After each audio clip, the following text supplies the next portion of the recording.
Hello. आवाज good सबको आ रही है? Good evening again. Good evening sir, आ रही है आवाज? ये आवाज टूट टूट के आ रही है। ऑडिबल है सर?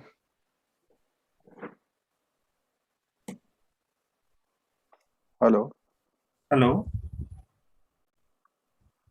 हाँ सर, आवाज ठीक है।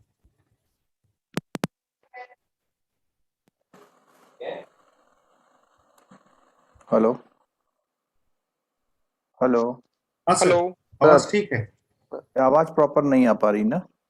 आ रही है नहीं सर। सर, आ आ रही रही है। है सर। आ रही है। हाँ sir. Yes sir, yes sir, yes.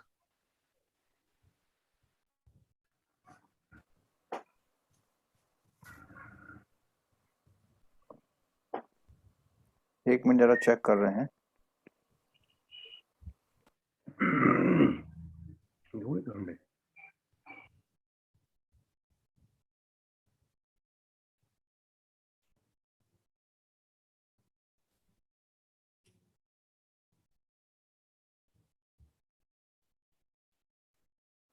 Hello. आपको शायद आवाज सही आ रही है लेकिन मुझे जो हेलो।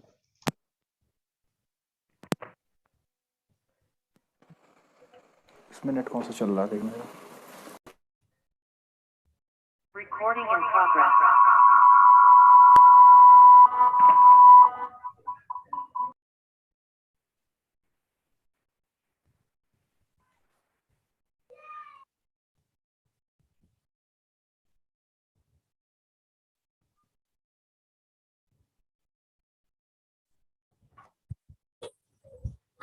এবার একদিন আমার ক্লাস চলছে। हेलो। हाँ भाई। ठीक है, गुड इवनिंग।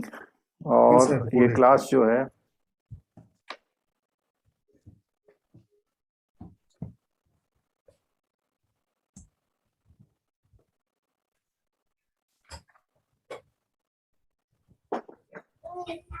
चलिए अगेन गुड इवनिंग।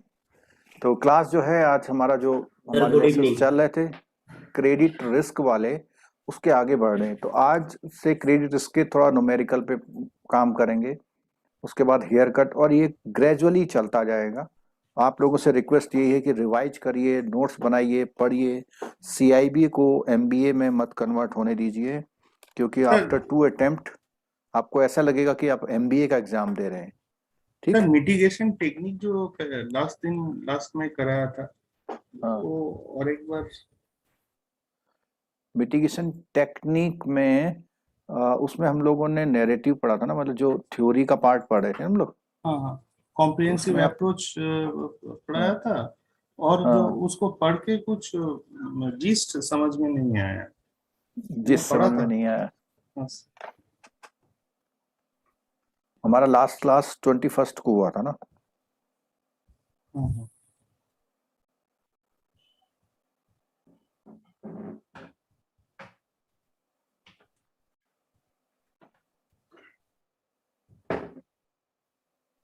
बाद में बोल देंगे तो भी चलेगा, या ग्रुप में बोल देंगे तो भी चलेगा। चलो अभी मैं थोड़ा सा ऐसा करता हूँ कि जो हमारा आज का एजेंडा है ना उसको लेता हूँ। ठीक है। ओके और ओके। ये जो मिटिगेशन वाला प्रॉब्लम है ना, ये प्रॉब्लम अभी हमारा जब हम पर्टिकुलर तीनों रिस्क को पढ़ेंगे, जब तीनों रिस्कों को पढ़ेंगे तो फिर वहां पर भी मिटिगेशन के बारे में पढ़ेंगे। ठीक है। ठीक है। तो देखते हैं, कोशिश करते हैं वहां पर कुछ कवर करने की। ठीक है। तो आज अभी जो है मैं जो न्यूमेरिकल है उसको लेने की कोशिश कर रहा हूँ।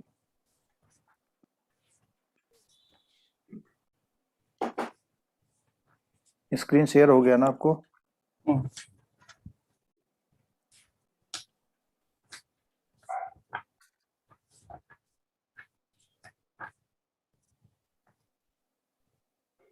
सर कौन सी यूनिट है हमारी ये?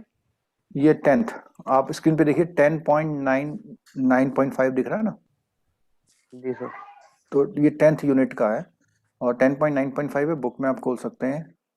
और आगे देखिए, credit risk mitigation technique on balance sheet netting. इसका पर्पज समझिए। हमें डिफरेंट मिटिगेशन टेक्निक है, हम इंश्योरेंस लेते हैं, हम उससे उसका मार्जिन लेते हैं, स्टेक लेते हैं, उससे गारंटी लेते हैं।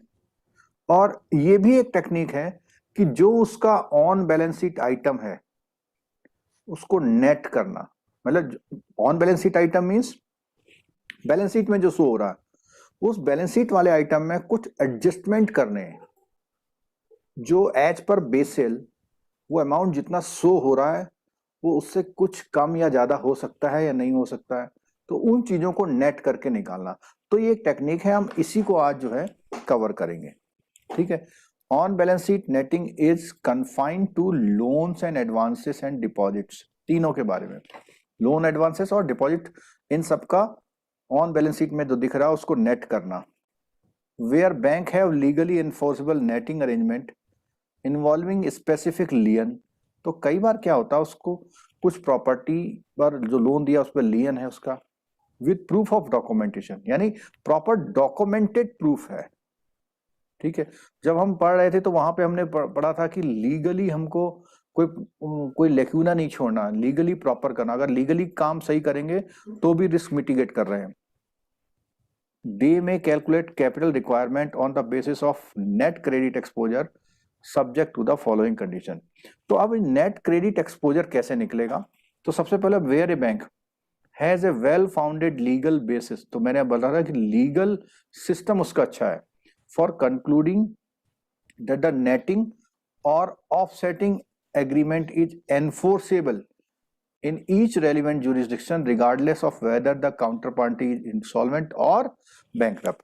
तो कई बार क्या होता है कि आपने जिसको लोन दिया है तो वो अपने आप को जो आईबीसी कोड है, इंसॉल्वेंसी एंड बैंक्रप्सी कोड 2016 वाला है, तो उसमें किसी ने अपने आप को इंसॉल्वेंट डिक्लेयर करा दिया।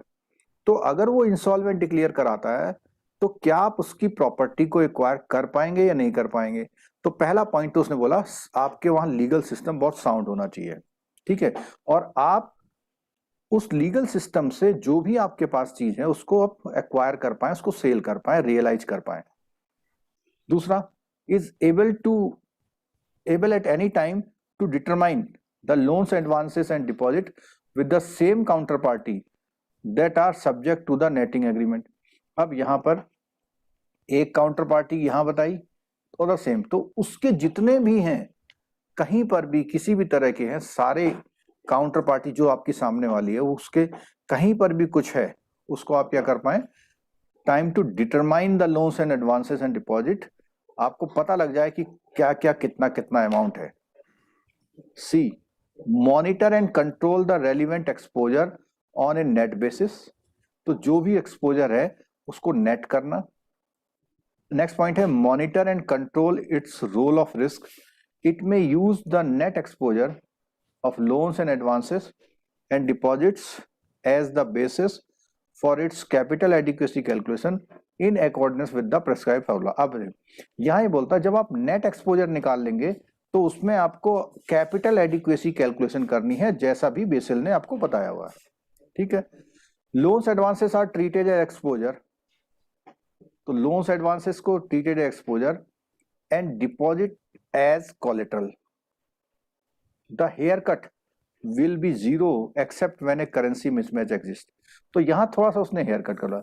तो हमारी जो आज की क्लास है ये इस वाली चीज को करने की है और उसके करने के लिए हमने बोला न्यूमेरिकल पे जाएंगे। ये क्रेडिट रिस्क मिटिगेशन का न्यूमेरिकल है, इसमें ऑन बैलेंस शीट को नेटिंग करने को बोला हुआ है।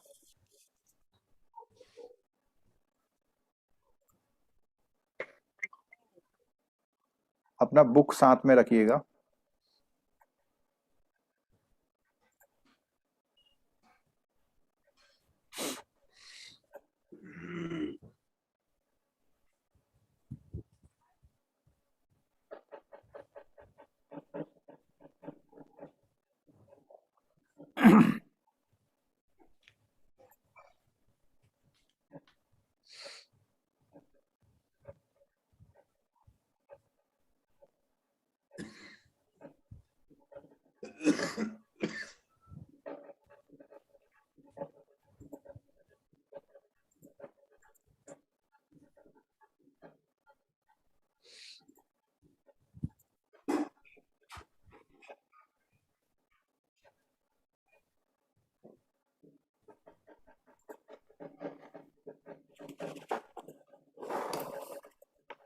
ये आ गया हम यहाँ पे। ये आपका जो बुक में पॉइंट है, जब आप आगे जाएंगे, computation of RWA for credit risk a standardise approach. तो पेज नंबर बताएंगे कोई स्टूडेंट, कौन से पेज पर है?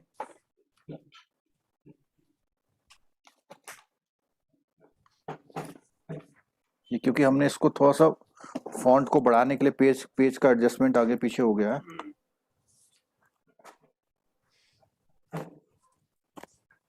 अभी ऐसा लग रहा है कई लोगों का बुक आज तक खुला ही नहीं है, उनका पेज भी नहीं टर्न अप हो पा रहा है। सही कह रहे सर। है? 72 पेजेस है। 272 ये है 272 में, ठीक है, 272 में। यस सर, उसमें मिल गया। नेटिंग वर्ड यूज किया हुआ, वो नेटिंग वर्ड जो यूज किया हुआ है कि आपका जो भी क्रेडिट रिस्क निकलेगा उसमें क्या क्या एडजस्टमेंट होने हैं। तो इसमें आप देखिए कि उन्होंने कुछ हेडिंग बनाए हैं, इन हेडिंग्स को लेके चलिएगा। ये क्लास बहुत इंपॉर्टेंट है हमें सिस्टम समझने के लिए। न्यूमेरिकल जो क्रेडिट रिस्क में आएगा, जितने वर्ड्स यहाँ लिखे हुए हैं उनसे आएगा। सबसे पहला नेटिंग में उसने क्या बोला हुआ है? Determining adjusted exposure, determining adjusted exposure, ठीक है। और ये कितने स्टेप का प्रोसेस बताया उसने? 5. अब ये क्वेश्चन अगर आपके एग्जाम में आ जाएगा कि determining of total RWA for credit risk of A bank is basically 3 stage, 4 stage, 5 stage, 6 stage, 5. तो वो स्टूडेंट 5 वही स्टेज, करेगा 5 जिसने यहाँ पढ़ा होगा, ठीक है। और 5 स्टेज यहाँ सामने दी हुई हैं। कौन कौन सी दी हैं? सबसे पहले फर्स्ट बोला डिटरमाइनिंग एडजस्टेड एक्सपोजर, दूसरा बोला डिटरमाइनिंग अलाउएबल रिडक्शन, तीसरा बोला हुआ है रिस्क वेट एप्लीकेबल निकालना, थर्ड बोला हुआ है डिटरमाइनिंग RWA फॉर एक्सपोजर, और फोर्थ लिखा हुआ है कंसोलिडेशन।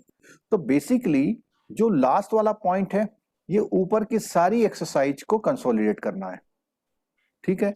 सेकंड वाली एक्सरसाइज है हेयर कट वाली, ठीक है। ये वाली एक्सरसाइज है नेटिंग वाली, यानी जो भी आपने एडवांसेस दे रखे हैं उसको नेट बनाना, जो आउटस्टैंडिंग या आपको बैलेंस शीट में दिख रही है उससे कुछ एडजस्ट करके नया निकाल के लेके आना, ठीक है। तो ये चीज करेंगे। तो सबसे पहले उसने क्या दिया हुआ है? Determining adjusted exposure. आप चाहे तो अपनी बुक में इसकी सीरियलिंग कर लीजिए, जैसे इसका नंबर 1 2 3 4 5, तो आपका फर्स्ट नंबर यहाँ पे स्टार्ट हो गया, ठीक है। फर्स्ट नंबर स्टार्ट हो गया। फर्स्ट नंबर में क्या कहता है देखना, कोई भी लोन्स है तो लोन्स में बोलता है 3 कैटेगरी है। लोन्स में जो नेटिंग की बात आ रही है 3 कैटेगरी है। पहली कैटेगरी को क्या बोला हुआ उसने? आउटस्टैंडिंग बैलेंस इन fund based facility. Fund based का मतलब आपका टर्म लोन, CC वगैरह वगैरह। दूसरा बोलता है unavailed portion of the sanction fund based limit. जैसे कहां पे होता है? CC या TL अकाउंट जो होते हैं हमारे, उसमें जो लिमिट होती है वो अगर फुल्ली अवेल नहीं है, तो जो रिमेनिंग पार्ट है उसको अवेल कर सकते हैं। तो अभी वो क्या है? अनअवेल्ड है। और थर्ड है outstanding of non fund based facility का। अब इसको थ्योरी पढ़ने से पहले मैं थोड़ा और समझा देता हूं ये क्या चीज है। देखिएगा, एक टर्म लोन है, सैंक्शन किया हमने 60 लाख, आउटस्टैंडिंग उसका है 40 लाख,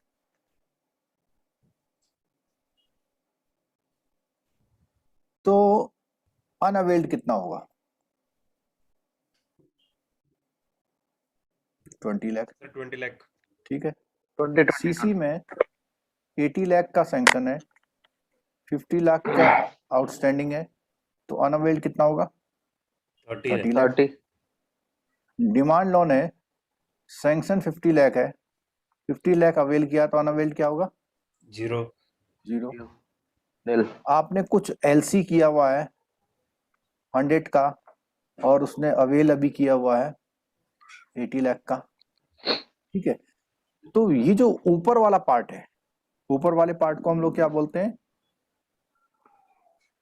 ऑन बैलेंस शीट। क्या बोलते हैं? On balance sheet item. और नीचे वाले पार्ट को क्या बोलते हैं? Of balance sheet. Of benefit. तो हमारे पास यहाँ 3 मेजर कैटेगरी आ गई। 3 मेजर कैटेगरी का मतलब यह है कि ये 2 कैटेगरी सेम है, क्योंकि इन दोनों कैटेगरी में क्या है आपके पास?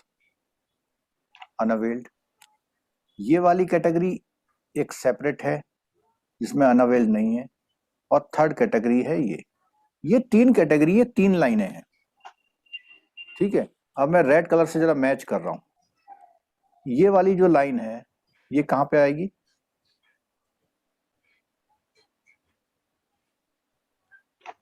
सेकंड वाले में। ये वाली कैटेगरी किस में आएगी? हम लोग फर्स्ट में। और ये वाली लाइन कहां आएगी? थर्ड। तो कोई भी जो बैंक्स है उन्होंने जो एडवांसेस दे रखे हैं, वो एडवांसेस जिस तरह से दे रखे हैं उस तरह से 3 कैटेगराइज कर दी उसने, और ये 3 कैटेगरी हैं। इन 3 कैटेगरी को 1 बाय 1 टेकअप करते हैं हम लोग डिटरमाइनिंग एडजस्टेड एक्सपोजर में। और ये डिटरमाइनिंग एडजस्टेड एक्सपोजर कितने स्टेज का प्रोसेस है? 2, सॉरी,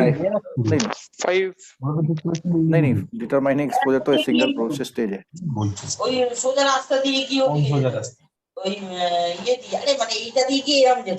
সুদীপ্তা ডে। কি কল্যাণী হাইওয়ে দিয়ে ইয়ে করেছিল, এটা তো বিটি রোড, এর থেকে বাদে ये तो पक्का क्रेडिट रिस्क समझ जाएंगे।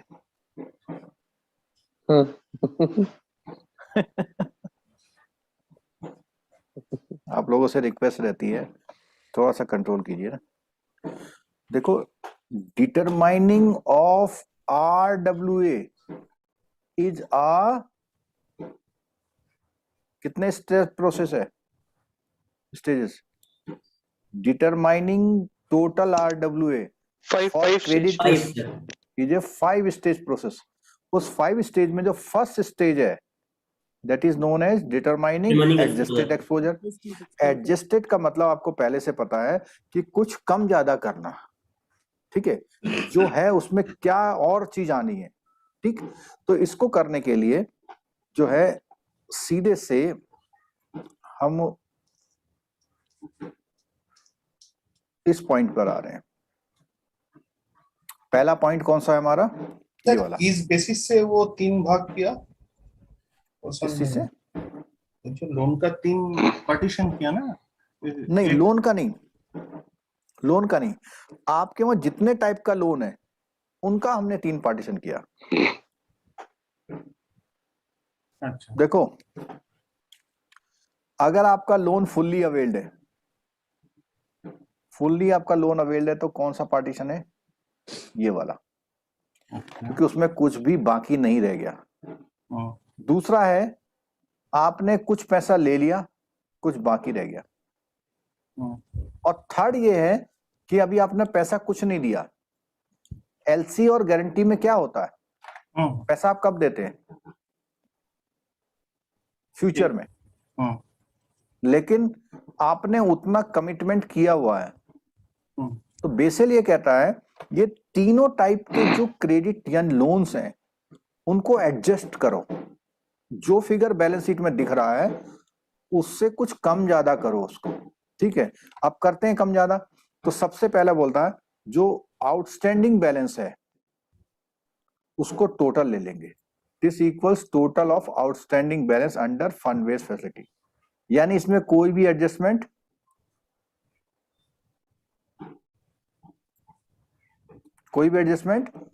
नहीं है। ठीक है, अब दूसरा पोर्शन क्या आया? देखिए दूसरा पोर्शन क्या है? Unavailed portion. अनअवेल्ड पोर्शन में वो ऐसा कहता है कि इस पोर्शन को ये मानिए कि कभी आ सकता है लेने। ठीक है, जैसे एग्जांपल देते हैं, एक सीसी लिमिट है, 100 लाख का सीसी लिमिट है, और उसने 20 लाख अवेल किया हुआ है, और 80 लाख क्या है अभी? बाकी अनअवेल्ड है। ये जो अनअवेल्ड पोर्शन है, क्या इसके अगेंस्ट में कैपिटल रखनी है हमको? नहीं सर। नहीं रखनी है, नहीं। ठीक है। तो बेसेल ने यही कहा नहीं, इसके लिए भी रखनी है, इसके लिए भी रखनी है, और रखने के लिए इस 80 लाख को आप एडजस्ट करेंगे। क्या करेंगे? Adjust Yes. करेंगे।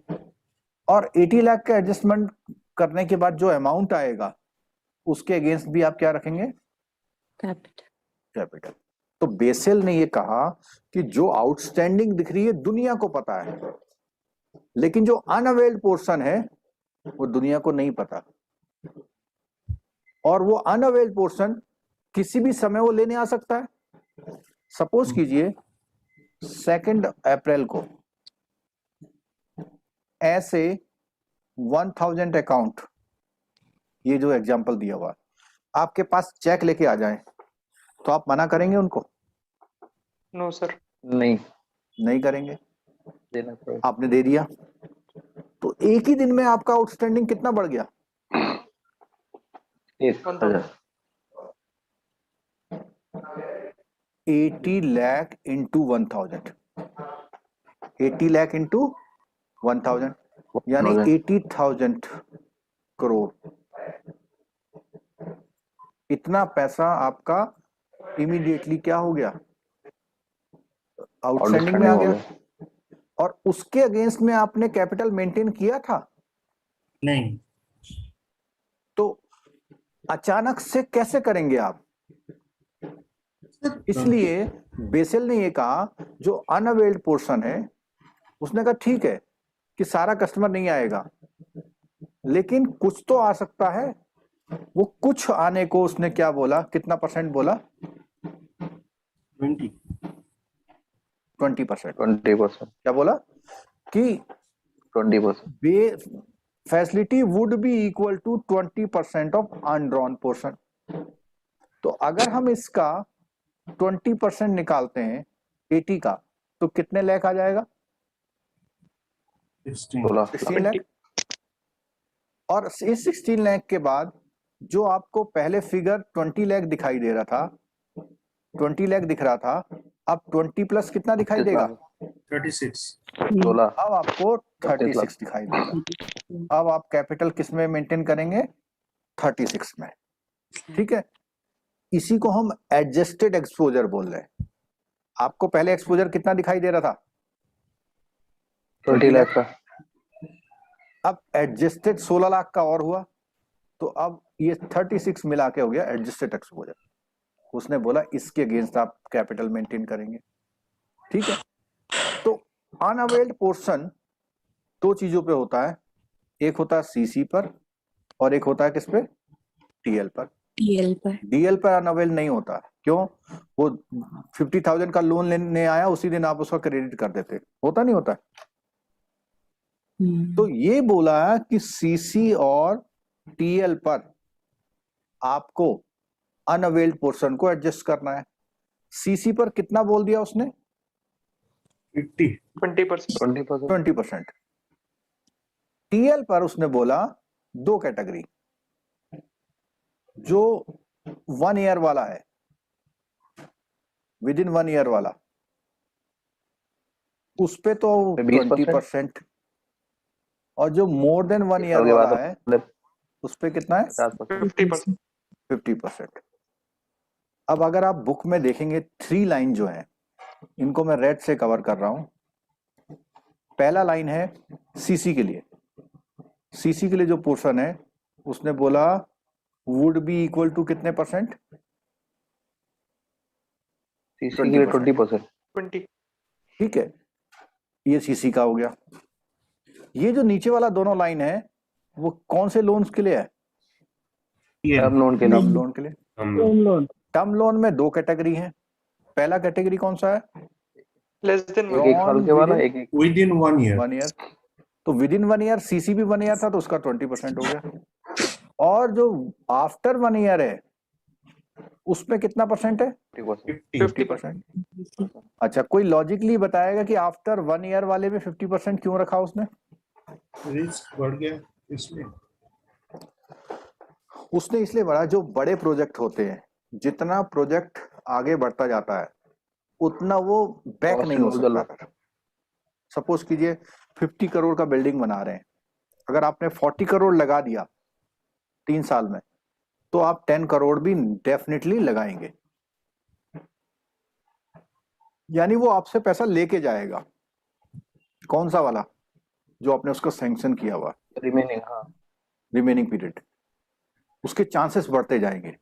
ठीक है, तो ये बेसिल ने क्या बताया हमको कि जो हमारा ऑन बैलेंस शीट, ये आइटम तीनों कौन से हैं? ऑन बैलेंस शीट Unbalanced में items. अनअवेल्ड है। फिर देखिएगा, पहला आइटम कौन सा है? ये वाला पहला आइटम कौन सा है? ये वाला मार्क कर दिया.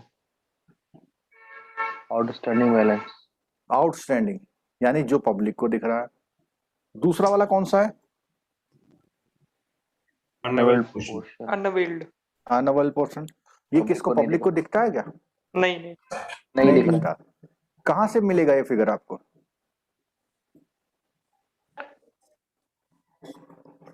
बैलेंस बोलिए। शीट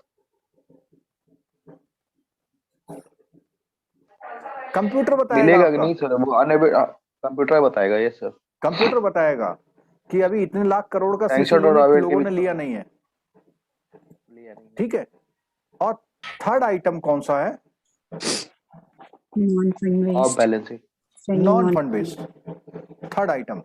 और नॉन फंड बेस्ड में क्या है आपका?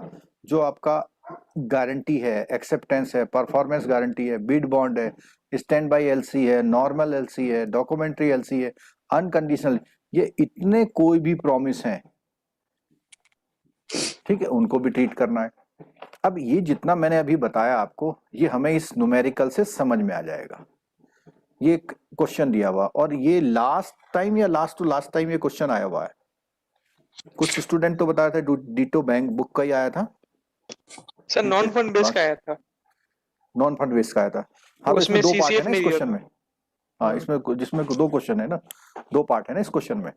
तो आज की क्लास का हमारा पर्पज यही है कि हम 5 स्टेजेस में से कौन सी स्टेज करना चाह रहे हैं आज हम?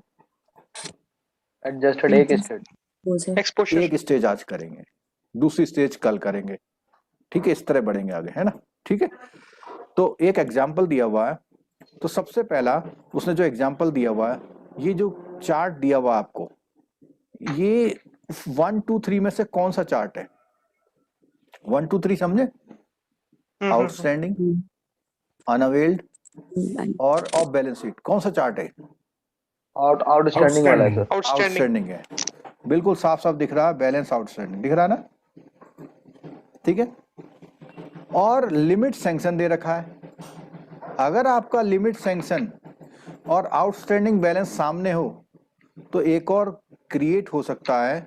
कौन सा वाला क्रिएट हो सकता है? अनवेल्ड वो सर अनअवेल्ड unavailed. हो सकता है ना क्रिएट। तो यहां पर हम अनअवेल्ड पोर्शन ले लेते हैं, अनअवेल्ड। तो पहला केस है, इसमें कितना अनअवेल्ड है?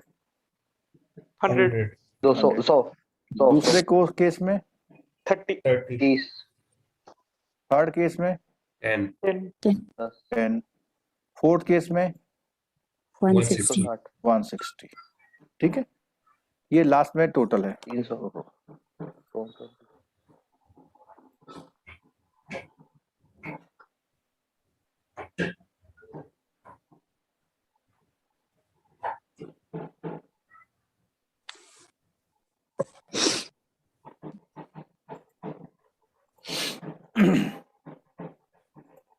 आपको ढोलक की आवाज आ रही है?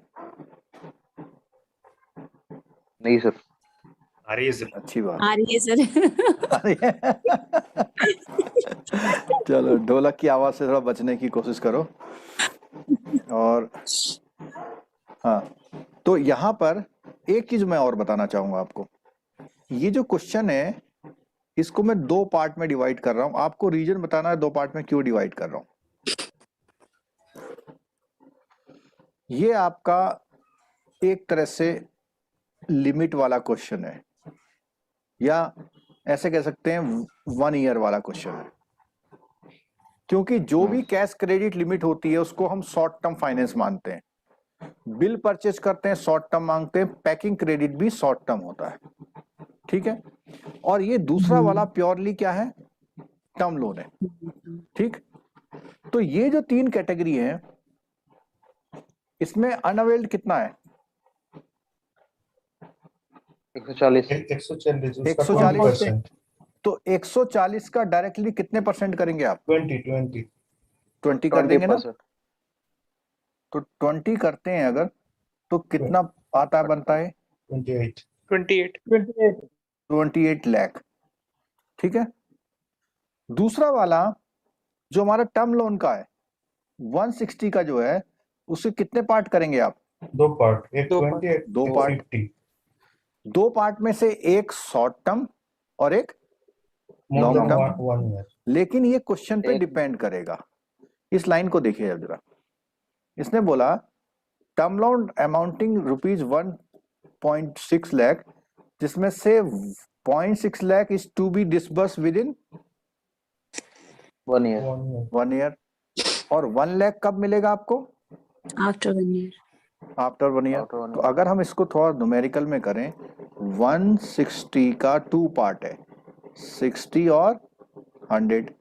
60 पे क्या परसेंट लेंगे आप, 20 20%। 20, 12 लाख हो जाएगा, ठीक है। और 100 पे कितना लेंगे आप, 50 50%। 50, तो कितना हो जाएगा, 50 लाख हो जाएगा।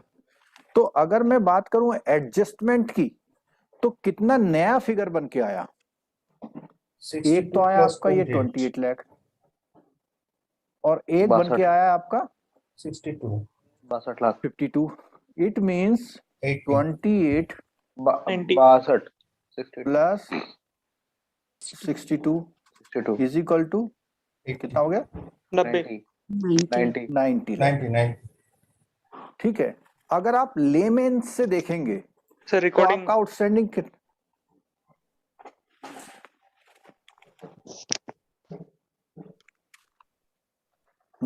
अगर आप लेमेन से देखेंगे तो आपका लोन कितना दिख रहा था बैलेंस शीट में, 200 200 दिख रहा था। लेकिन बेसेल ने कुछ आपका साथ और किया तो कितना हो गया, 90 प्लस 90, 200 प्लस 90 90, ठीक है। तो 2 आइटम हमने ठीक कर लिए, एक तो हमने अवेल्ड पोर्शन और एक अनअवेल्ड। अब जो हमको कैपिटल मेंटेन करना पड़ेगा वो 200 प्लस 90 पे करना पड़ेगा। अभी तक लेमैन की तरह किस में मेंटेन कर रहे थे हम, 200 में, ठीक है। अब हम इस 90 पे भी करेंगे। पहला स्टेज में 200 प्लस 118 5 मिनट नहीं रहती, कोई भी बच जाता है। कितना, क्या कारण था, आधा घंटा का 90। बोलिए बोलिए, वो कुछ बात कर रहे हैं। सर 90 और 28 जोड़ के करेंगे ना दोनों का, 200 और ये 118 नहीं, ये 90 करेंगे ना। 28 जोड़ लिया ना। देखो सुनो, ये जो 68 आया है वो इसका सम आया है, और 28 इधर का सम आया है। 28 ठीक है और सर, 62 को 90 आया, 90 आया, ठीक है सर। ठीक है। अच्छा, अभी थर्ड आइटम रह गया। कौन सा आइटम रह गया, Non-fund. Of non balance fund sheet, base non fund non fund base. तो नॉन फंड बेस का टेबल ये दिया हुआ है। क्या दिया हुआ है, ये आइटम है। जितने आइटम अभी ऊपर हमने पढ़े थे सारे हैं। कौन सा दिया है, financial guarantee, acceptance, performance guarantee, bid bond, stand by LC, clean LC, documentary LC, unconditional take out finance और कंडीशनल टेक आउट फाइनेंस, ठीक है। यहाँ पे जो टेबल दिया हुआ है उसने कहा ये तो लिमिट है, और एग्जीक्यूट कितने का हो रखा है, कितने का। जो ये एग्जीक्यूट हो रखा है ये कभी भी फ्यूचर में बैंक का लायबिलिटी बन सकता है, और अगर फ्यूचर में लायबिलिटी बनेगा तो इसके अगेंस्ट में क्या मेंटेन करना पड़ेगा बैंक को, कैपिटल, ठीक है।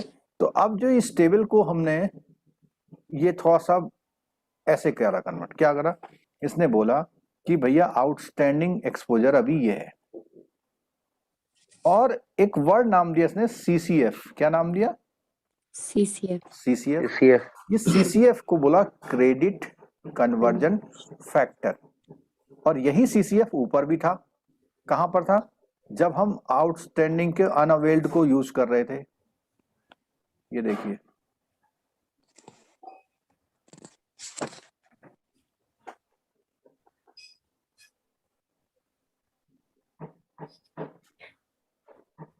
Okay.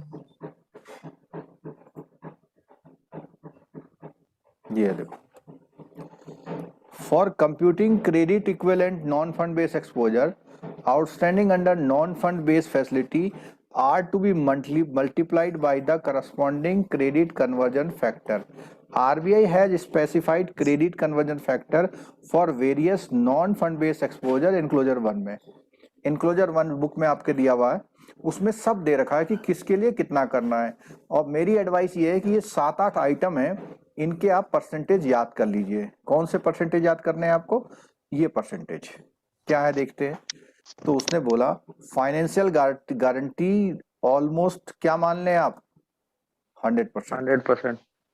एक्सेप्टेंस भी कितना मान लें, 100%। 100%। एक्सेप्टेंस परफॉर्मेंस में कितना मान लें, 50। क्यों मान लें परफॉर्मेंस में, क्योंकि परफॉर्मेंस में ये ट्रीट किया जाता है कि कुछ ना कुछ काम तो होगा ही होगा।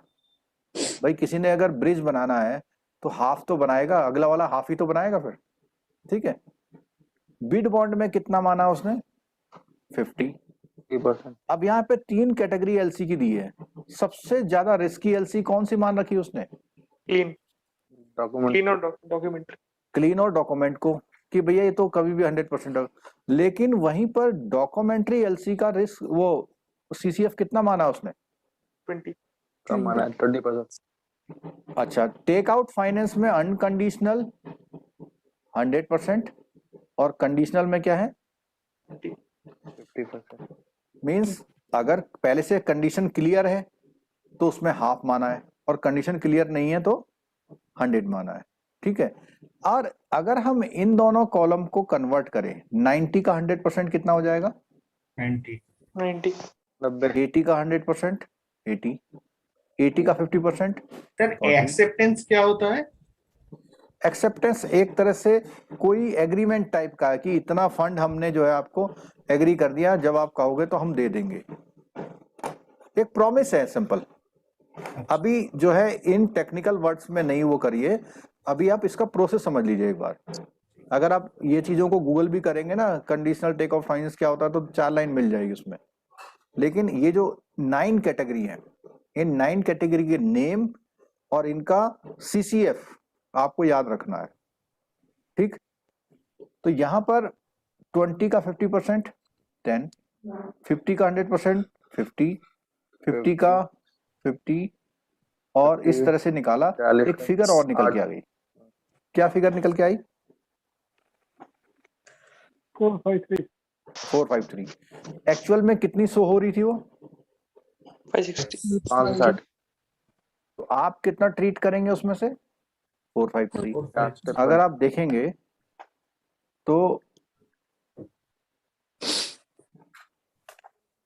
क्या देखेंगे कि 2 लाख क्या था, 2 लाख आउटस्टैंडिंग था। 90,000 कहां से निकल के आया हमारा, 28। 453 कहां से निकल के आया आपका, आउटस्टैंडिंग नॉन फंड बेस में, non fund base. Non fund base से। जब तीनों को ऐड किया तो कितना फिगर निकल के आ गया, 743। 743 आ गया। और इस आइटम पे आप अगर रिस्क वेट लगाएंगे तो आपका क्या निकल के आ जाएगा, RWA। और उस RWA के अगेंस्ट में आप क्या मेंटेन करेंगे, कैपिटल। बोलिए समझ में आया नहीं आया, एकदम से है। एकदम 3 आइटम हमारे जो आउटस्टैंडिंग पब्लिश होती है उसमें, अनअवेल जो पब्लिश नहीं होता उसमें, और ऑफ बैलेंस शीट आइटम ये of balance sheet item publish होता है? नहीं, सर पब्लिश तो होता है। होता है। फुट कहाँ होता है? फुटनोट्स में आता है, फुटनोट्स। फुट नोट में। लाइबिलिटी साइड में। हाँ मतलब होता है, नीचे है तब होता है। तो ये बेसल का जो एक्सपोजर को एडजस्टेड करवाया, उसने क्या करवाया आपके एक्सपोजर को? एडजस्ट। एडजस्ट कराया, और उसके बाद उसने इस पर 9% का इंप्लीमेंट किया, वो सॉरी रिस्क वेट का इंप्लीमेंट किया, और आपका पूरा कैपिटल रिक्वायरमेंट निकाला बहुत अच्छे तरीके से। ठीक है, अब इसी को थोड़ा एक्सटेंशन करते हैं। क्या एक्सटेंशन करते हैं? सपोज कीजिए ये जो कैश क्रेडिट है, कैश क्रेडिट पर रिस्क वेट 50% है। कैश क्रेडिट पे रिस्क वेट कितना है? 50%। बिल परचेज पे 100%, टर्म लोन पे 50%, पैकिंग क्रेडिट पे 100%। अगर आपको रिस्क वेट मिल जाए तो ये जो सामने टेबल दिख रही है, इस पर आप टोटल RWA निकाल सकते हैं हाँ सर, केवल इस टेबल पे। बोलिए। हाँ सर, चलो सब लोग साथ मिलकर निकालते हैं। ठीक है, ये जो हमारा पोर्शन था, आउटस्टैंडिंग बैलेंस कितना था इसमें? 100। 100। ठीक है, और इसमें जो अनअवेल्ड है उससे कितना हो जाएगा एडिंग में? 20। होगा, क्योंकि अनअवेल्ड 100 है। दूसरा पार्ट 30 इसमें था, 20 सर कैसे है? 20 100 का 20%। अच्छा 100 पर 20% निकाला, ठीक है। ठीक है, सर वो अब यहाँ अनएवेल्ड पे का 20%। नहीं तो सर पूछिए, रिस्क पूछिए। वेटेड तो 50% है ना। अभी तो नहीं, मैंने within risk 1 weight year apply वाला। नहीं किया। अच्छा चलो मैं आपके डाउट दूर करता हूँ। मैं एक फ्रेश पेज बनाता हूँ जिससे आपको ये डाउट ना हो ना। यहाँ करते हैं, तो इसके लिए मेरे को थोड़ा सा एग्जांपल दूसरा लेना पड़ेगा। सीसी का 100 लिमिट है, 50 अनअवेल्ड है, वो आउटस्टैंडिंग है।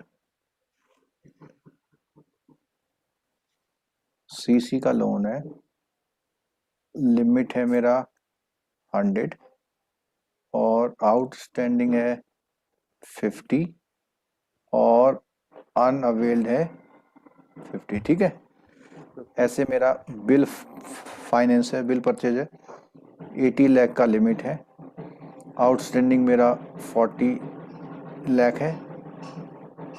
50 कर देते हैं क्योंकि वो फिगर सेम ना आ जाए, और 30 मेरा अनअवेल्ड है, और एक टर्म लोन ले लेते हैं 200 लाख का है, और आउटस्टैंडिंग इसमें 160 है, और अभी यूज जो है 40 है। ठीक है, तो इन दोनों में तो कितना परसेंट लूंगा मैं? 20%। 20%। कितना हो जाएगा अनअवेल्ड पोर्शन मेरा? 10 16 और 6। 6। ठीक है, अच्छा इसको मैं 50% वाले में लेता हूँ। मैं मान ले रहा हूँ कि ये लोन मेरा लंबा समय का है, तो कितना आ जाएगा इसमें? 50% में 20। ठीक है, ये वाले का एडजस्टेड एक्सपोजर कितना होगा? पहले वाले का 60 लाख, दूसरे वाले का कितना होगा? 56 लाख, 56। तीसरे वाले का कितना होगा? 180। 180। अभी मैंने क्या निकाला? एडजस्टेड एक्सपोजर, और वो कैसे निकलेगा? इन दोनों को ऐड करके। ठीक है, अब मैं यहाँ पे रिस्क वेट अप्लाई करता हूँ। इसमें 100% है, इसमें 50% है, इसमें 50% है। तो रिस्क वेट जब मैं अप्लाई करूंगा तो मेरा आंसर जो निकल के आएगा उसको मैं क्या बोलूंगा? RWA। तो ये जो 60 है उसका 100% रिस्क वेट है, तो RWA कितना हो जाएगा इसका? 60। इसका कितना हो जाएगा? 28।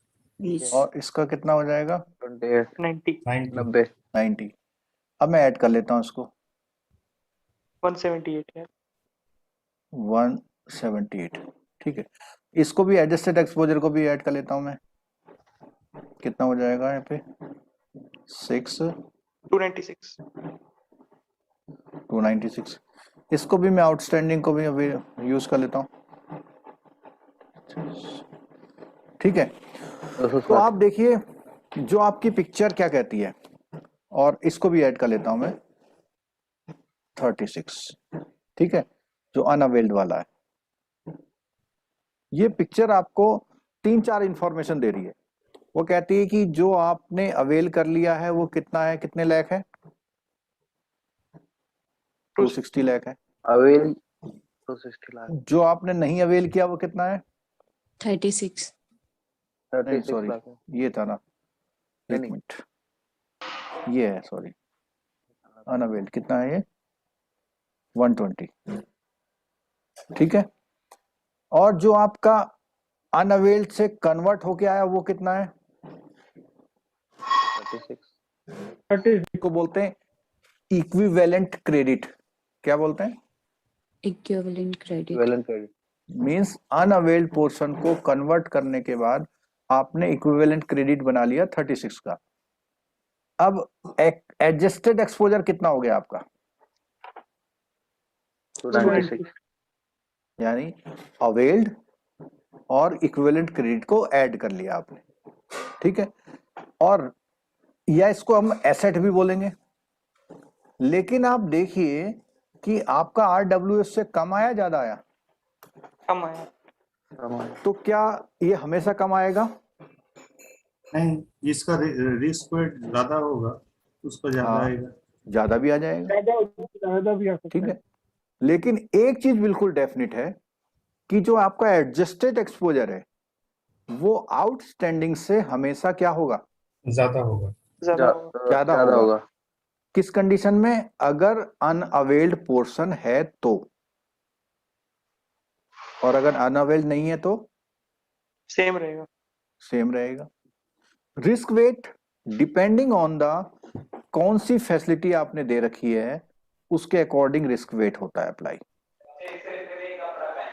और जब आप एक्सपोजर पर रिस्क वेट अप्लाई करते हैं, और एक्सपोजर पर रिस्क वेट टोटल पे नहीं अप्लाई होता है, ईच एंड एवरी अकाउंट में जो फैसिलिटी दे रखी है उस पर अप्लाई होता है। तो ये बैंक जो है, इसका जो लोन का रिस्क वेट है वो 2 केसेस में कम होने की वजह से इसका आरडब्ल्यूए कितना निकल के आया? 178 और 178 जो इसका निकल के आया है, और 178 के अगेंस्ट ये क्या करेगा? कैपिटल मेंटेन करेगा। ठीक है, और अगर इसी क्वेश्चन में ये जो नीचे वाला टेबल दिया होता जिसको हम बोलते हैं ऑफ बैलेंस शीट आइटम, तो उसको आप क्रेडिट कन्वर्जन फैक्टर लगा के क्रेडिट इक्विवेलेंट बनाते। ये बना रखा, देखो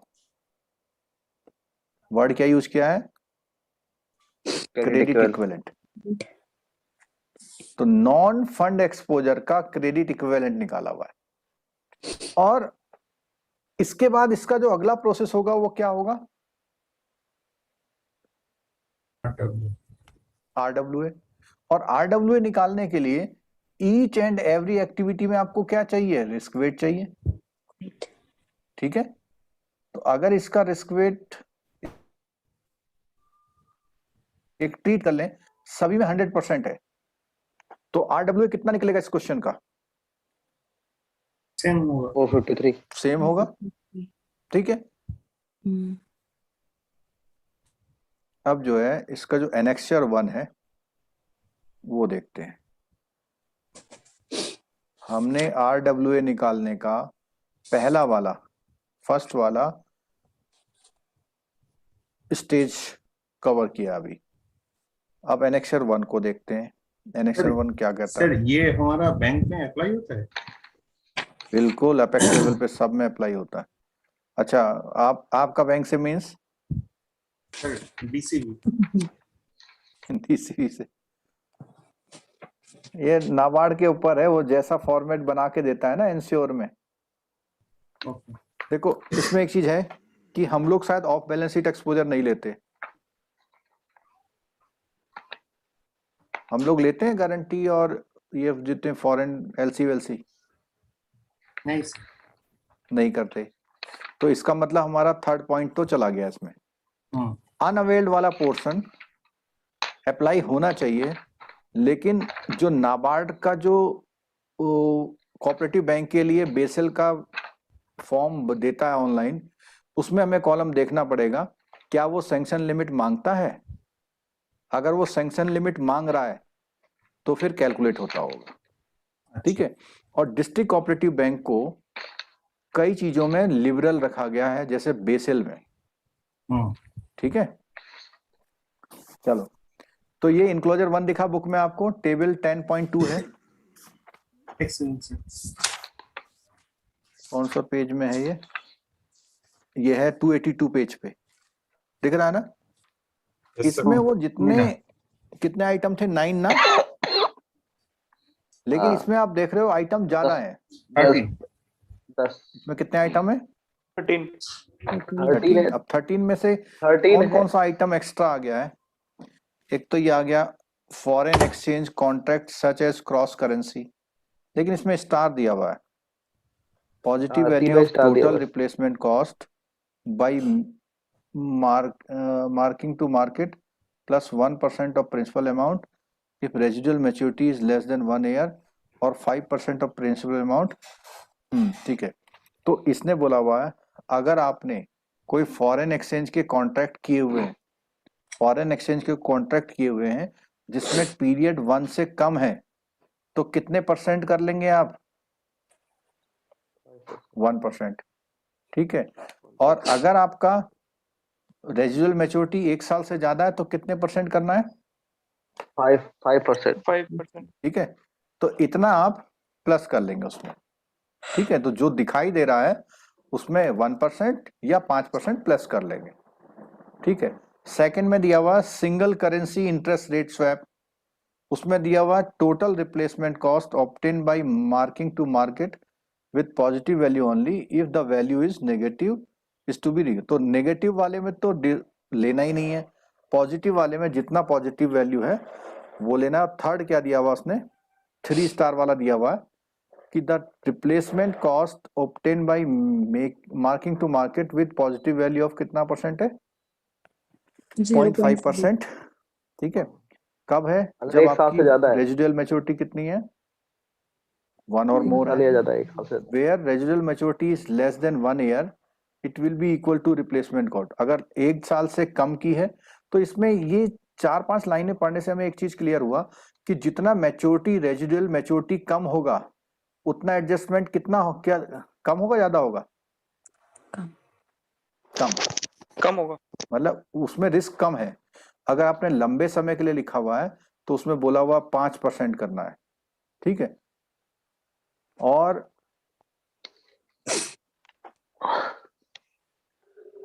एक ये 5th नंबर पॉइंट है। 5th नंबर पॉइंट में क्या है? Forward asset purchase, forward deposit, partly paid shares, security, इसके लिए दिया हुआ नहीं है बुक में कुछ, ठीक। Note issuance facility and revolving underwriting facilities. तो ये जो नॉन फंड बेस्ड जो जितने भी एक्टिविटीज हैं उस पर ये रेट रहेगा, ठीक। एक्सेप्टेंस में कितना है? 100%। परफॉर्मेंस, बिड बॉन्ड, वारंट्स, इसमें कितना है? 50% है। एलसी अगर डॉक्यूमेंट्री है तो कितना है? 20%।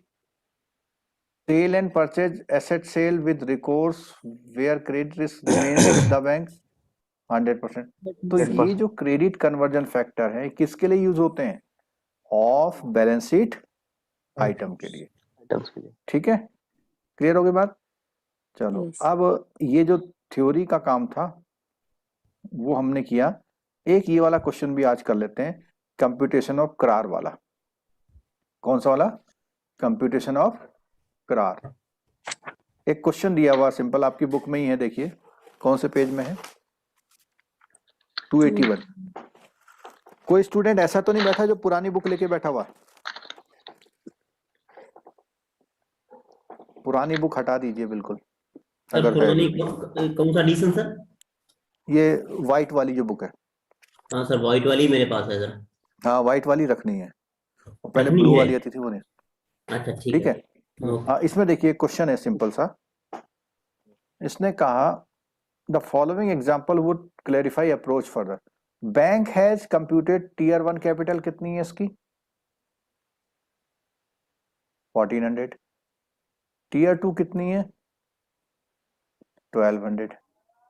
टोटल कैपिटल कितनी हो गई? 2600। ठीक है। एक इंफॉर्मेशन दिया हुआ उसने, RWA फॉर क्रेडिट रिस्क कितना दिया हुआ है? 10,000. 10,000 करोड़। 10 लेकिन मार्केट रिस्क और ऑपरेशनल रिस्क के लिए RWA ना देके क्या दिया हुआ है? सर ये 2800 करोड़ कैसे हो गया? Capital charge. सर है? इस दोनों को मार्केट रिस्क और ऑपरेशनल रिस्क को 0.09 करके निकल के तीनों को ऐड कर देने से तो निकल जाएगा। हाँ हाँ, तो आपने किया हुआ है, औरों को जानने दीजिए जरा।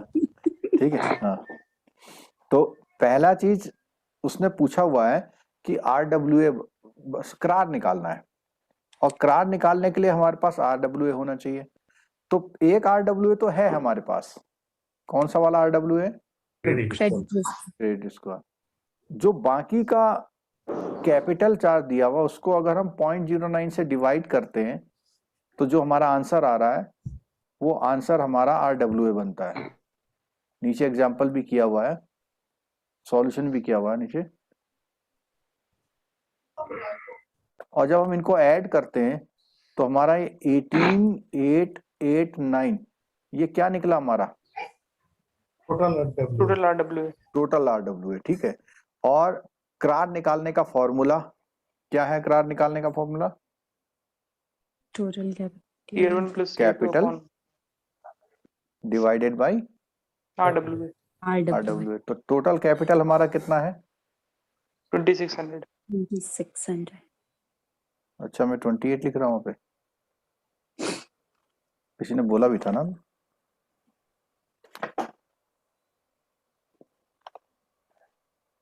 और RWA हमारा कितना निकल के आया? 18,889। 18,889. इंटू 100। तो फॉर्मूला से करके निकल के आया कितना है वो? 13.76। 7.41। सॉरी, ये 13.71। ठीक है। तो ये तो हमारा निकला टोटल।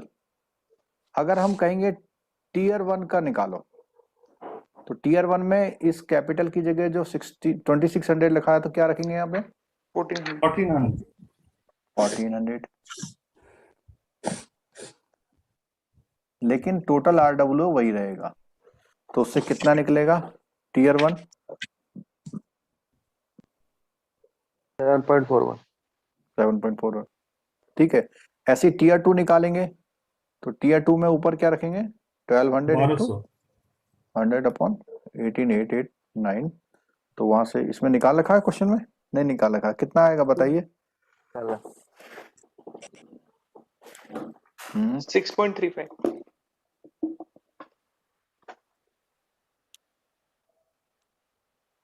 12 डिवाइडेड बाई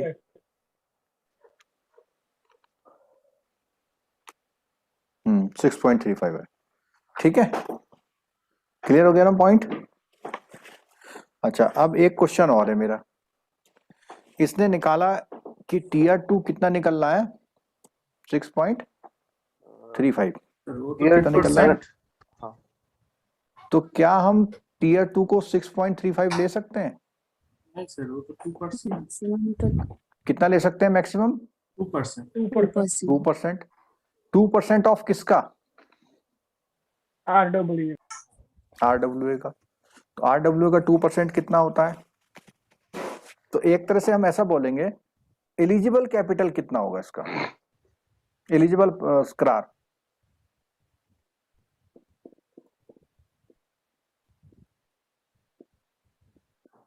ये होगा 7.41 टीयर 1 में है। टीयर 1 में जितना भी हो सब ले लो, लेकिन टीयर 2 में कितना ले सकते हैं? 2%। 2%। तो इसका जो टोटल एलिजिबल करार होगा वो कितना होगा? सर 9.41। टीयर 1 में अगर वो एडिशनल का है, एडिशनल T1 का है, तब हम 1.5 एस ले हाँ, सकते लेकिन हैं। इस क्वेश्चन में इंफॉर्मेशन नहीं दिया हुआ ऐसा कुछ। राइट।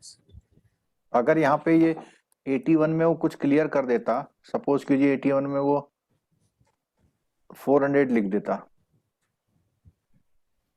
400 लिखता, तो आप उसका कितना परसेंट लेते? 2% ही मैक्सिमम लेते। 1.5।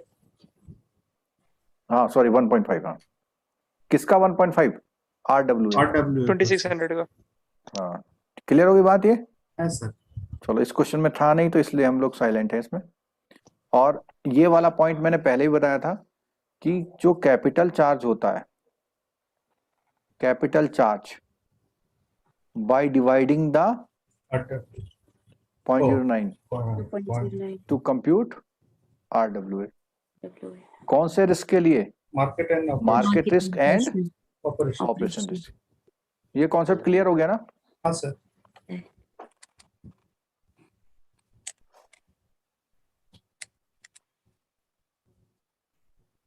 ठीक है, ये न्यूमेरिकल वाला आज का काम पूरा हो गया। अब हम चलते हैं वहां जहां रिस्क मिटिगेशन कर रहे थे हम लोग। तो जो बात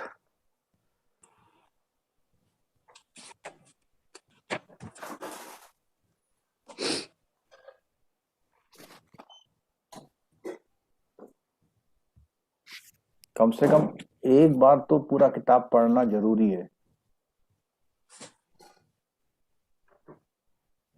एक बार से सफिशिएंट है। नहीं, काफी कुछ क्लियर होता है ना। हाँ, क्लियर तो फिर हो जाएगा सर। एग्जाम टाइम में कोई बुक थोड़ी पढ़ता है। एग्जाम टाइम में तो ऊपर पर चीज देखी जाती है कि ये रिवीजन, छूट गया, इसको थोड़ा देख लो, रिवीजन। रिवीजन टाइप का होता है ना। BFA में एक बार। नहीं, बुक तो दोनों एक बार करना ही पड़ेगा ना। ये तो हम भी कह रहे हैं कि आपको 80% नहीं लाना है, लाना तो आपको 50% ही। सर 50 नंबर ही लाने बस हैं। 50 आ जाए ठीक है ना। बस बहुत है। सर हम्म, सर एक बात पूछना चाहता हूँ। तो वो जो DCB का जो छूट है सब स्टैंडर्ड में 36 सुनने वाला है कि इस मार्च के बाद वो एक्ट पर होने वाला है 12 मंथ वाला। सही बात है, लेकिन अभी कहीं मैंने कहीं देखा कोई सर्कुलर था उसका? नहीं, सर्कुलर तो नहीं था। आप देखिए 1 अक्टूबर का जो सर्कुलर था NPA वाला और 12 नवंबर वाला जो सर्कुलर है, वो 12 नवंबर वाला नहीं आता, और 2, 8, 9 एंड 13 जो अभी स्टॉप किया हुआ है वही इम्प्लीमेंट कर देगा मार्च के बाद। इसका रिफ्लेक्शन तो हो सकता है कर देगा। है। नहीं, कर भी देना चाहिए, क्योंकि NPA सबके लिए एक है। मतलब ऐसा थोड़ी ना कि डिस्ट्रिक्ट कोऑपरेटिव ने कोई लोन दे रखा है स्ट्रेंथ तो उसको सब स्टैंडर्ड में इसलिए इतना टाइम रखे। एक्सपोजर कम होता है, स्ट्रेंथ भी कम होता है। कहाँ चला गया मिटिगेशन वाला? ये था ना। तो 75 पेज। ठीक है, तो अब अभी हमारा जो है नेटिंग वाला एक चीज पूरा हो गया। अब ये कौन सा है क्रेडिट रिस्क मिटिगेशन टेक्निक? किस चीज का है ये? गारंटी का। तो गारंटी से क्या फायदा होता है? हमने बताया था गारंटी से क्या होता है, हमारा थोड़ा रिस्क क्या हो जाता है। सर पेज नंबर कौन सा है? पेज नंबर 10.9.6 है ये। 234 खोल लीजिए।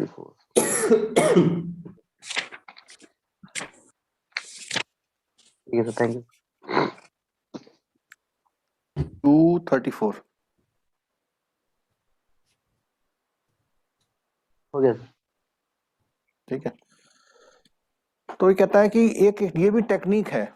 कौन सा? गारंटी का टेक्निक। क्या है गारंटी के टेक्निक में? where guarantee are direct, explicit, irrevocable and unconditional. Bank may take account of the such credit protection calculating the capital requirement. तो सुबह हमने उसका न्यूमेरिकल किया था एनपीए प्रोविजनिंग का, कुछ उसी तरह का कॉन्सेप्ट इसमें भी काम कर रहा है। उसमें हम लोग अपने एसेट को सिक्योर्ड करते थे तो प्रोविजन कम करते थे ना,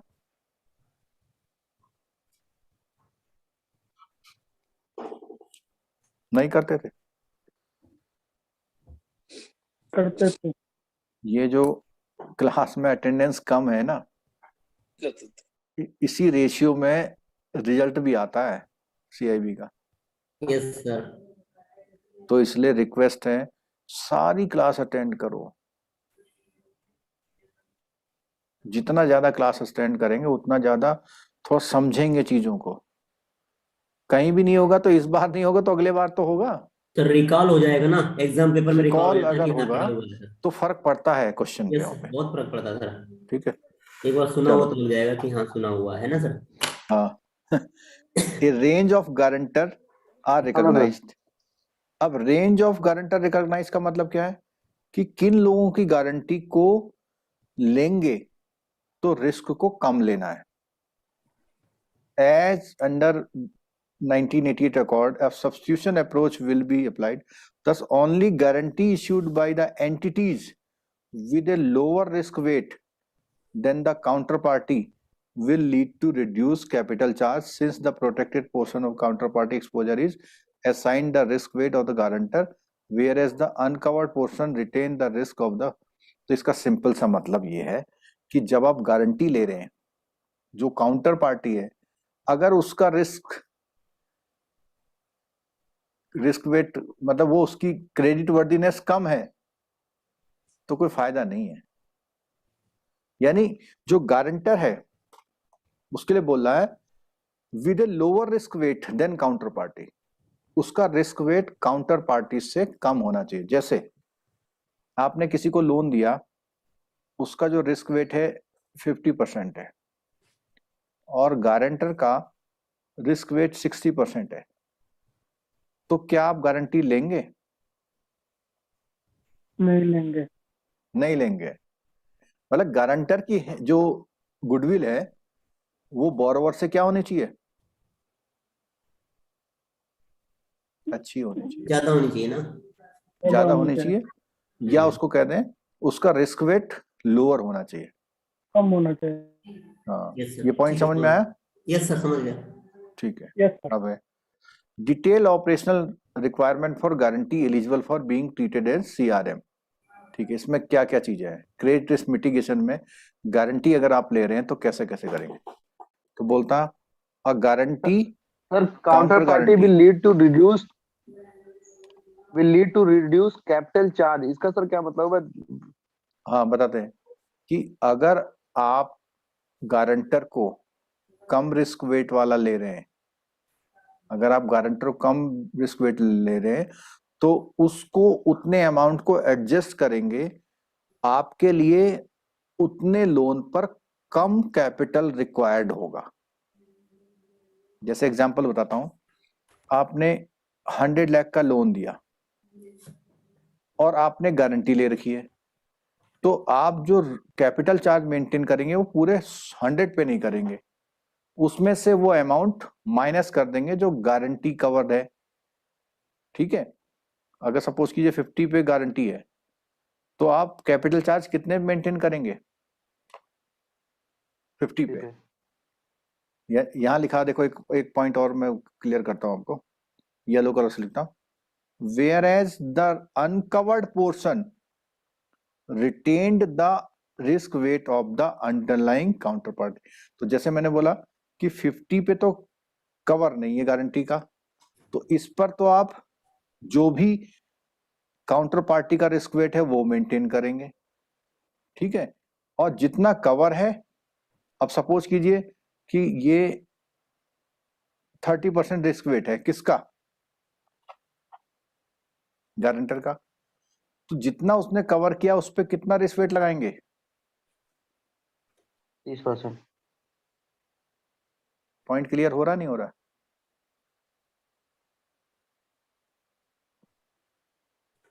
नहीं सर, नहीं ये हो रहा कह रहे हैं कि निगारी। जैसे मान लीजिए कोई गारंटी, नहीं नहीं सर, हम ये कह रहे हैं कि जैसे कोई गारंटी है उस पे 60% पे ले लिया उसने, नहीं 50% पे, 60 तो पे होगा तो लेंगे ही नहीं। और हाँ, और उसका 30% हम लोग बाद में मेंटेन करेंगे।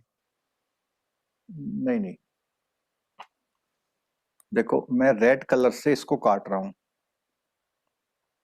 अगर गारंटर का रिस्क वेट 60% है तो नहीं लेंगे, लेकिन गारंटर का रिस्क वेट कितना है? 30 है, जो कि 50 से क्या है? कम कम है। तो लेंगे। तो जो काउंटर पार्टी उसके लोन पे तो 50% रिस्क वेट निकाला आपने, और जितना गारंटी से कवर्ड है तो कितने पे कितना निकाला उसका? 30% है। 30 चलो अच्छा, एक चीज और करते हैं। सपोज कीजिए 100 लाख का लोन है,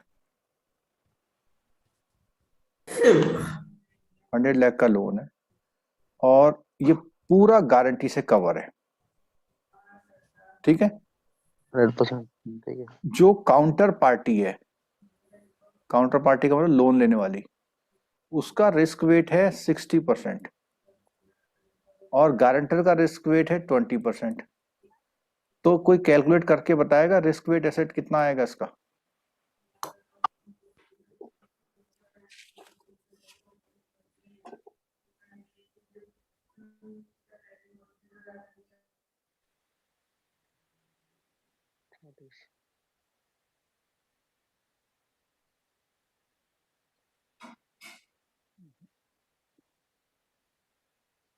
बोलिए 12 आएगा सर, 12 कितना आएगा? 12, 1 to 12। 12।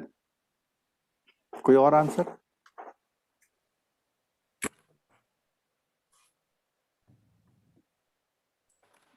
$20 लाख आएगा, ठीक है। और अगर गारंटी नहीं होती तो?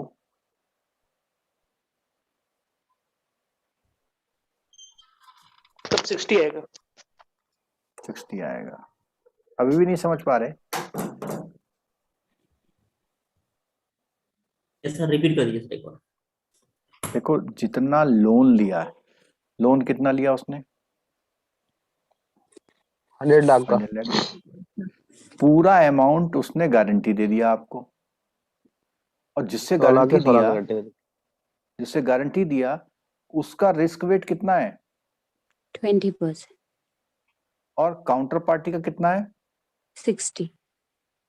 तो इसका रिस्क वेट 20 के हिसाब से कैलकुलेट हो जाएगा। ओके। ठीक है सर। और अगर गारंटी नहीं दिया है तो 60 आएगा। तो 60 आ काउंटर जाएगा, simple. Party. Yes. Counter party का रिस्क। अंडरस्टूड? यस, हाँ जी सर। Yes sir. जिसका कम होगा उसका ही लेना पड़ेगा।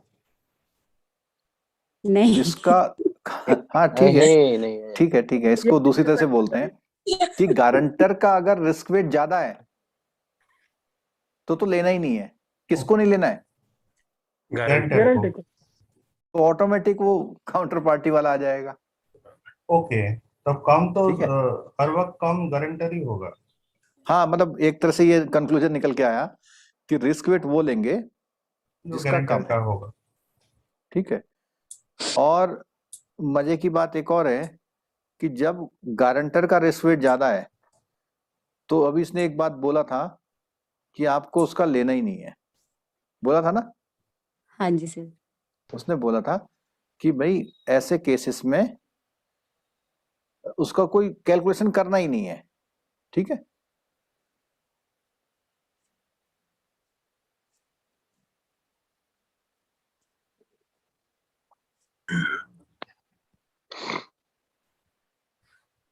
ये जो गारंटी वाला है इसका न्यूमेरिकल दिखाता हूं मैं आपको, जो मैं अभी थोड़ा सा बता रहा था आपको।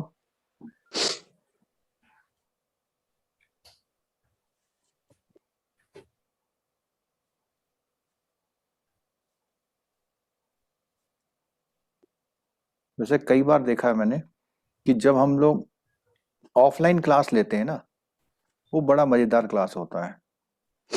उसका रीजन क्या है? सर उसमें जो कंसंट्रेशन भी ज्यादा होता है। जो लोग सो रहे होते हैं ना, हम्म। वो दिख जाते हैं हमको। नहीं सर, कंसंट्रेशन ही ज्यादा उसमें रहता ना सर। कंसंट्रेशन तो यहाँ भी बना सकते हैं, पढ़ाने में कोई कमी थोड़ी छोड़ रहे हैं हम, लेकिन सर उतना लेकिन हम नहीं। आपको देख नहीं पा रहे हैं बस। हाँ ये तो बात है सर। और एक चीज और है हम्म, कि जब हम ऑफलाइन पढ़ाते हैं तो ऑफलाइन में जो बुक है ना, वो फटाफट बोलते हैं जरा पेज नंबर ये खोलो, यहाँ देखो, वहां देखो ना। और ये जो बुक है आपका, वो बुक इतना सिस्टमेटिक बनाया नहीं है उसने। चलो गारंटी वाला दिखाता हूँ मैं। तो जो हम यहाँ पे हमने 5 स्टेज पढ़ा था सुबह, आज अभी थोड़ा देर पहले पढ़ा ना, इसी 5 स्टेज में एक स्टेज गारंटी वाला है। देखो आगे,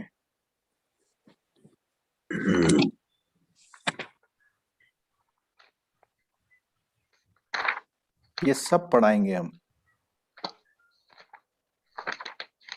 ये आ गया, देखो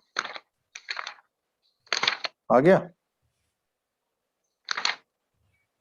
हाँ जी सर। ये आपका है, 29 पेज। इसका हेडिंग है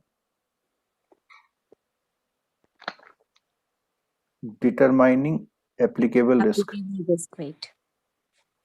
पेज नंबर आप लोग बताओ तो कौन सा है? 278, 79।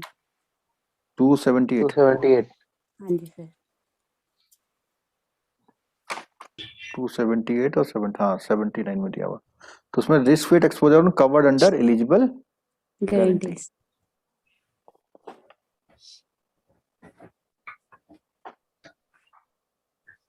रिस्क वेट दिया रहेगा एग्जाम में। क्या बताएं इसका आंसर क्या दें? नहीं दिया था सर लास्ट में। याद कर ली। पिछले बार था, नहीं दिया था ना? नहीं दिया था, रिस्क वेट नहीं दिया था। नहीं दिया था तो याद करना पड़ेगा, है ना? चलो ये देखो जरा, इस पॉइंट को स्कोर देखिए। भी नहीं देते, रिस्क वेट भी नहीं देते। रिस्क वेट भी नहीं देंगे, सीसीएफ भी नहीं देंगे। चलो इधर देखिए जरा, हाँ applicable risk wait on exposure covered under eligible guarantee eligible कर। may be substituted with the risk weight of the guarantor. Guarantor. Account guaranteed by the sovereign. sovereign का मतलब जो इंडिपेंडेंट कंट्रीज हैं, ये स्टेट्स हैं, banks, DICGC, CJTSI, ECGC, and entity rated AA-1 or better. In India approved rating agencies ये हैं, international rating agencies ये हैं। Nominal guarantee amount may be adjusted for maturity mismatch and currency mismatch using the following formula. अब यहां पे देखिएगा कि पहले तो उसने बोला कि गारंटी कितने की है। जैसे इसमें एग्जांपल लेता हूं, लोन है 100 लाख का, गारंटी है 80 लाख की। लेकिन ये 80 लाख की पूरी लेंगे या नहीं लेंगे, वो डिपेंड करेगा कितना है कि फॉरेन करेंसी का क्या मामला है और मैच्योरिटी का क्या मामला है। फॉरेन करेंसी का 0.08। हाँ, फॉरेन करेंसी का मामला मतलब, कहने का मतलब आपको अमेरिका ने गारंटी दे रखी है, लोन लिया उसने रुपीज में, अमेरिका ने उसने डॉलर में गारंटी दे रखी है, तो फॉरेन करेंसी मिसमैच है।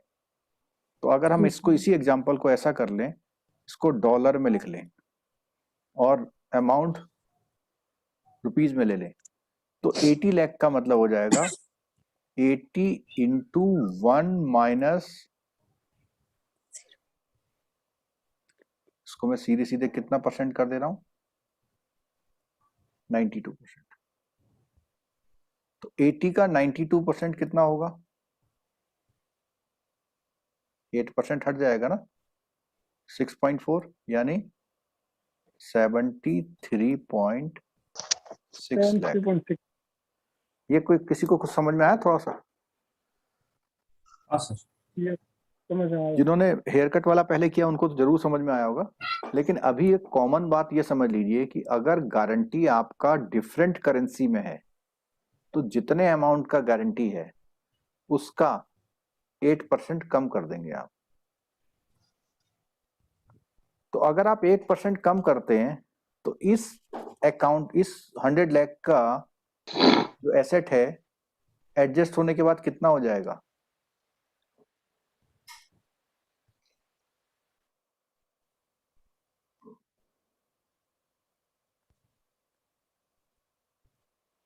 आया कुछ बात समझ में?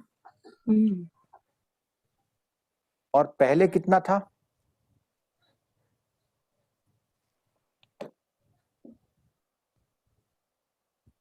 आपका एक्सपोजर पहले 20 लाख का मान रहे थे आप, क्योंकि आपने कहा 80 लाख का तो गारंटी है, लेकिन जैसे ही आपने देखा कि गारंटी दूसरी करेंसी में है तो आपने अपना रिस्क बढ़ा दिया, यानी एक्सपोजर बढ़ा दिया।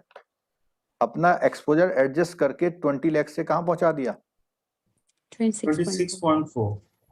अच्छा, अब हम कहते हैं इसमें 50% का रिस्क वेट है, तो आपका RWA कितना हो जाएगा? 13.2। और इसके अगेंस्ट में क्या मेंटेन करेंगे आप? कैपिटल मेंटेन करेंगे, ठीक है। अच्छा, अब जो गारंटी की बात कर रहे थे, गारंटी में उसने बताया है कि रिस्क वेट क्या अप्लाई करना है। देखो, the guaranteed portion is to be assigned risk weight in accordance with the rating of the guarantor. If the rating of the guarantor is AAA, risk weight कितना करना है? 20%. 20%। 20%. और अगर उसकी उससे कम रेटिंग है तो कितना करना है? 30%. 30%। और AA माइनस से भी कम है तो बताइए।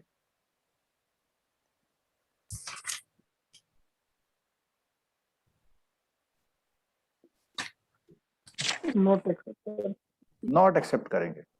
अभी इसने बोला था ना ऊपर, देखो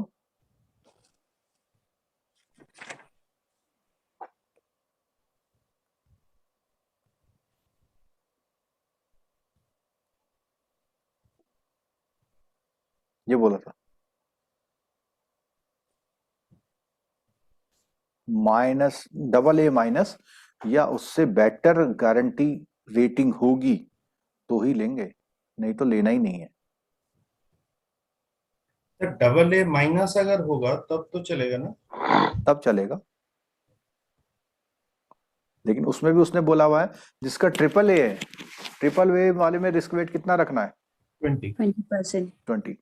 तो अगर मैं यही जो एग्जांपल आपको बताया है मैंने, इसमें मैं आपसे बोलूं कि ये गारंटर का रेटिंग AA+ है तो रिस्क वेट कितना लेंगे आप? 30 लेंगे। तो जो मैंने यहाँ पे एग्जांपल में आपको 50 लिखा था उसकी जगह कितना यूज करेंगे हम? 30। ठीक है, और इसका 30% 26.4 कितना? 7.92। 7.92। ठीक है, क्लियर हो गया? अच्छा, अब एक चीज और बताइए, सेम क्वेश्चन है, आपने गारंटी वाले अमाउंट का तो RWA निकाल लिया, और जिसका गारंटी नहीं है, कितने का गारंटी नहीं है?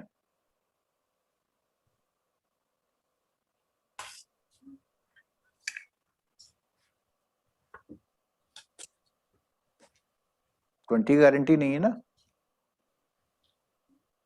26.4. आप लोगों को मेरी आवाज आ रही है? हाँ सर। जो अमाउंट गारंटीड है ही नहीं वो कितना है? 26.4. 26.4। ठीक है, तो यहां पर जो, अगर इस क्वेश्चन को थोड़ा सा और वो करते हैं, मोल्ड करते हैं, रुको यहां देखो जरा, 100 लाख का लोन, 80 लाख का गारंटी। ठीक है, जो 80 लाख का गारंटी है, इस गारंटी का अमाउंट फॉरेन करेंसी की वजह से कितना ट्रीट होगा? 73.6। कितना ट्रीट होगा? 73.6, ठीक है।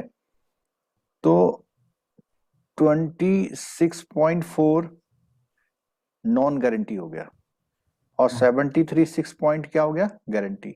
Current इस पर तो आप कितना निकालेंगे, 30%। और इस पर कितना निकालेंगे, जो बोरोवर का रेटिंग होगा। बोरोवर का रेटिंग मान लिया 50% का है, इस पे आप कितना निकालेंगे, 50%। इस पर RWA कितना बना, 22.08. 22.08। इस पर RWA कितना बना, 40. नहीं इस पे नहीं अच्छा इस पे तो 28 करा, 35.28। क्लियर हो गया। 30.28 आपका क्या बन गया, RWA। RWA. और इसका 9% आप क्या निकालेंगे, कैपिटल। ठीक है, क्लियर हुआ कुछ। चलो नहीं भी हुआ तो क्या करेंगे।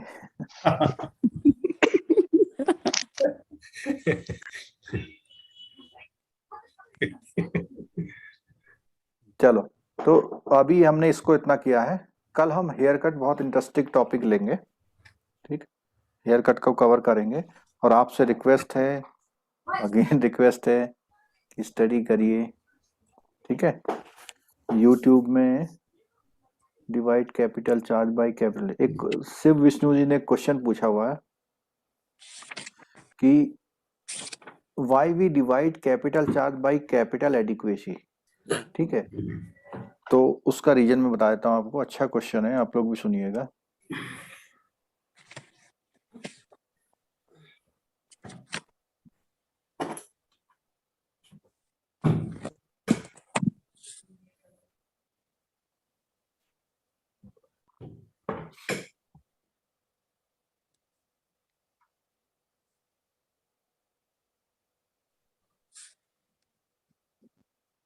वो ये वाला क्वेश्चन, ठीक है। यहाँ क्वेश्चन वो कहते हैं कि हम लोग 0.09 से डिवाइड क्यों करते हैं, ठीक है। जो ये RWA है क्रेडिट रिस्क का, इसका कितने % हम लोग कैपिटल निकालते हैं, 9%। तो जो 9% के बाद जो निकल के आता है उसको क्या बोलते हैं हम लोग, कैपिटल चार्ज चार्ज बोलते हैं। तो सीधा सा फॉर्मूला हो गया, RWA into 9% is equal to capital charge. ये फॉर्मूला हो गया ना सीधा सीधा। लेकिन ये फॉर्मूला किसके लिए यूज होता है, क्रेडिट रिस्क के लिए, ठीक है, क्योंकि उसमें हमें RWA मिल जाता है। आज जो हम क्वेश्चन सारे कर रहे थे उसमें सब RWA तो निकाल रहे थे जी। लेकिन मार्केट रिस्क और ऑपरेशनल रिस्क में RWA नहीं निकलता। क्या निकलता है, सीधे कैपिटल चार्ज निकलता है। तो अगर हमें RWA बनाना होगा उसको, तो हम ये जो 0.9% है उसको अपॉन में ले आएंगे। तो फॉर्मूला बनेगा RWA is equal to capital charge upon 9%, ठीक है।